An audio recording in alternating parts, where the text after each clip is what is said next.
Good morning friends, स्वागत आहे तुमचं आजच्या प्री मार्केट रिपोर्टमध्ये. तर मग चला सुरुवात करूयात आजच्या प्री मार्केट रिपोर्टला आणि जाणून घेऊयात की आज आपल्या स्टॉक मार्केटमध्ये काय होऊ शकतं ते. त्याआधी तुम्ही जर चॅनलवर नवीन असाल तर चॅनलला सबस्क्राईब करायला बिलकुल विसरू नका आणि डिस्क्रिप्शनमध्ये लिंक आहे त्यावरती क्लिक करून आपले डीमॅट अकाउंट देखील ओपन करायला विसरू नका. तर मग चला सुरुवात करूयात आजच्या या भागाला. मित्रांनो, सगळ्यात सुरुवातीला आपण US मार्केटमध्ये शुक्रवारी काय ड्रामा झाला तो पाहूयात. तर USमध्ये शुक्रवारी रात्री अचानक ट्रूथ सोशलवरती ट्रम्प यांनी बस एक ट्विट केलं की आम्ही 1 नोव्हेंबरपासून चायनावरती 100% टॅरिफ इम्पोज करतो आहे. त्यामुळे तिथे US मार्केट ऑलमोस्ट 3 ते 3.5% क्रॅश झालं, ऑलमोस्ट क्रॅश, कारण विक्स ऑलमोस्ट 25-30% वर गेला होता तिथे. त्यामुळे खूपच हाय व्हॉलेटिलिटी ड्रामा होता. परंतु आपल्याला माहीत आहे ट्रम्प आहे. त्यामुळे जसा शनिवार रविवार आला त्यांनी आपला टोन स्वतःहूनच सॉफ्टवर केला. त्यांनी पुन्हा एक ट्रूथ सोशलवरती रविवारी संध्याकाळी हे केलं, ट्रूथ केलं, आपण काय म्हणतो पोस्ट केलं थोडक्यात. तर त्याच्यामध्ये त्यांनी सांगितलं की चायनाबद्दल तुम्ही वरी करण्याची किंवा काळजी करण्याची लोकांनी गरज नाही. आम्ही चायनाला हेल्प करायला तयार आहोत. परंतु चायनाच्या जे काही प्रेसिडेंट आहेत तर त्यांनीसुद्धा त्यांच्या देशाविषयी चांगला विचार करायला हवा. म्हणजेच काय की आमच्यासोबत कॉम्प्रोमाइज करा, अशा प्रकारचा तो टोन आहे.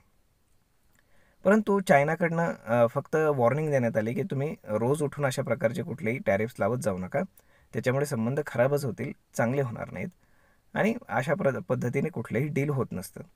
त्यांनी फक्त वर्बल वॉर्निंग दिली, परंतु त्यांनी ॲक्च्युअल ॲक्शन कुठलीही घेतलेली नाही किंवा त्यांनी कुठली रिटॅलिएटरी टॅरिफ्स वगैरे इम्पोज केलेले नाहीत. त्यामुळे जर आता आपण सध्याची सिच्युएशन पाहिली तर रविवारपर्यंत असं वाटत होतं की निफ्टी फार मोठं गॅपडाऊन ओपन होईल, ऑलमोस्ट 200-300 पॉईंटच्या आसपास तरी. परंतु तसं होताना आपल्याला आता दिसत नाही आहे.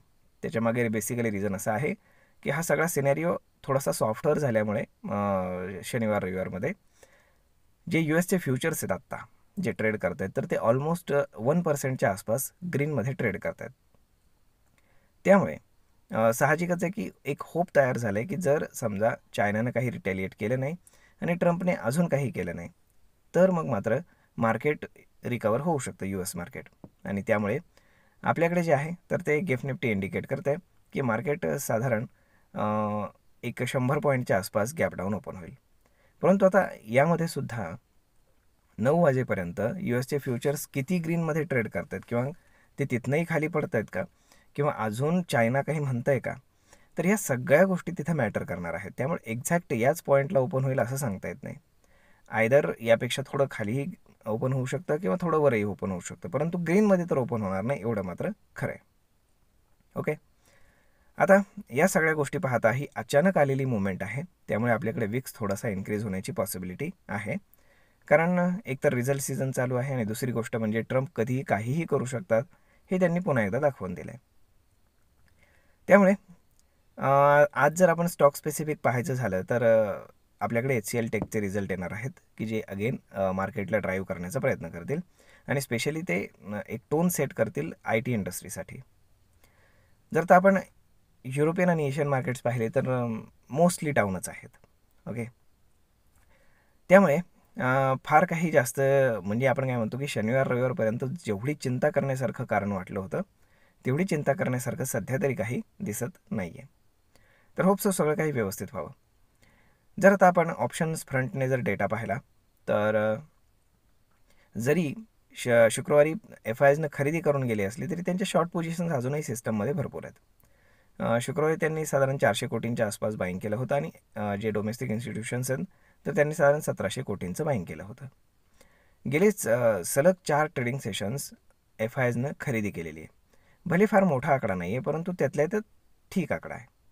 त्यामुळे आता आजपासून आता म्हणजे ट्रम्पने थ्रेटन केल्यानंतर काय परिस्थिती निर्माण होते आणि तरीही ते खरेदी करतायत का की आजपासून पुन्हा सेलिंग स्टार्ट करतायत ते पाहावं लागेल. आता जर आपण ऑप्शन्स फ्रंटनं पाहिलं तर 25,200, 25,300 आणि 25,500 या ठिकाणी खूप जास्त कॉल रायटिंग आपल्याला पाहायला मिळतं. त्यानंतर जर आपण पुट रायटिंग पाहिलं तर आपल्याला 25,200 आणि 25,000 या ठिकाणी पुट रायटिंग पाहायला मिळतं. म्हणजेच काय की डाऊन साईडला 25,000, अप साईडला 25,500 या ब्रॉडर रेंजमध्ये मार्केट ट्रेड करत आहे.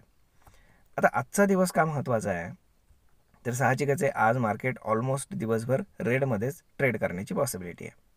परंतु जर मार्केटचं क्लोजिंग हे 25,180च्या खाली जर झालं डेली बेसिसवरती, तर मग मात्र मार्केट पुन्हा शॉर्ट झोनमध्ये येऊ शकतं आणि 25,000 ब्रेक होऊन मार्केट पुन्हा खाली येण्याची पॉसिबिलिटी खूप जास्त वाढेल. त्यामुळे पाहू शकतो आपण की आज दिवसभरात कशा पद्धतीने ट्रेड होत आहेत आणि काय होतं आहे हे सगळं पाहणं फार जास्त गरजेचं आहे. त्यामुळे होप सो सगळं काही व्यवस्थित व्हावं अशीच आपली अपेक्षा आहे. परंतु ही लेवल मात्र फार लक्षात ठेवा, वॉच करा. 25,180 अत्यंत महत्त्वाची लेवल आहे. आता जर आपण पाहिलं तर जर एवढा मोठा गॅपडाऊन जर ओपन होत नसेल तर ऑप्शन्स सेलर जे आहेत तर त्यांना त्यांची पोझिशन ॲडजस्ट करायला, हेज करायला बराच वेळ मिळेल. त्यामुळे जर मार्केटला पाडायचं असेल तर ऑलमोस्ट थोडंफार गॅपडाऊन ओपन करून 100 पॉईंट्सच्या आसपास ते पुन्हा पाडू शकतात आणि त्यावेळेस ते त्यांचं आपण काय म्हणू शकतो की टाईम व्हॅल्यूमुळे त्यांना फायदाही होऊ शकतो. म्हणजेच काय की फार मोठं गॅपडाऊन ओपन झालं असतं तर खूप हायली पॉसिबिलिटी होती की पुन्हा बाईंग आलं असतं. परंतु थोडंसं गॅपडाऊन ओपन झाल्यानंतर पूर्ण जगाचा सिनेरिओ पाहून त्या पद्धतीने मार्केटमध्ये काय पोझिशन्स तयार होत आहेत त्याला जास्त महत्त्व राहील.